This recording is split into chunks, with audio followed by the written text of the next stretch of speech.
Friends, Rajampet దగ్గరలో నందలూరు దగ్గర చోళరాజుల కాలం నాటి ఒక భయంకరమైన గుహ ఉందని మీరు ఎంతమంది తెలుసు? ఈ గుహ గురించి తెలుసుకోవాలనుకున్నట్టయితే వీడియో చివరి చూడండి. వీడియోని లైక్ చేయండి. ఇక్కడైతే ఒక వాకిలి ఉంది.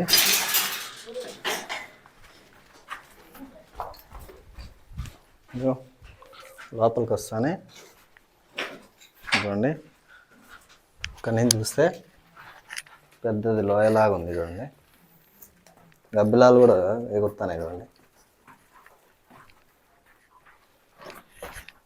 ఎంత వేరు ఉంది. ఇది కొంచెం దూరం కూర్చొని మళ్ళీ పాక్కుంటూ అట్టు పోవాలా. చూడండి, అసలు ఇదంతా లోపల పోవాలా. ఇంతకంటే లోపలికైతే పోలేము. మీరు చూసినారు కదా దారి, ఇంతకు మించి లోపలికి లేదు. గబ్బిలాలు ఆట వరకు ఆగిపోయినాయి. సో మనమైతే ఇప్పుడు మనం వచ్చిన దారినే మళ్ళీ వెనక్కి వెళ్ళిపోదాము. ఇదాన్ని వచ్చినాం కదా, మళ్ళీ ఇదాన్ని పాక్కుంటూ పోదాము.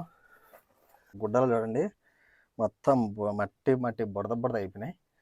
నల్లజీవులు ఎక్కువ అయిపోయినాయి. మనం పైకి పోయే కొద్దీ కానీ కష్టం ఇది, కానీ తప్పదు. మొన్నాళ్ళంతా బయట ఆడ నిలబడిపోయినారు. చూడండి, ఎవడో ముఖాన్ని నీళ్ళు పోసినట్టు మొత్తం కూడా ముద్ద అయిపోయినా. నేనైతే ఇక్కడ బయట చల్లగా ఉంది తప్ప లోపల భలే వేడిగాను అసలు.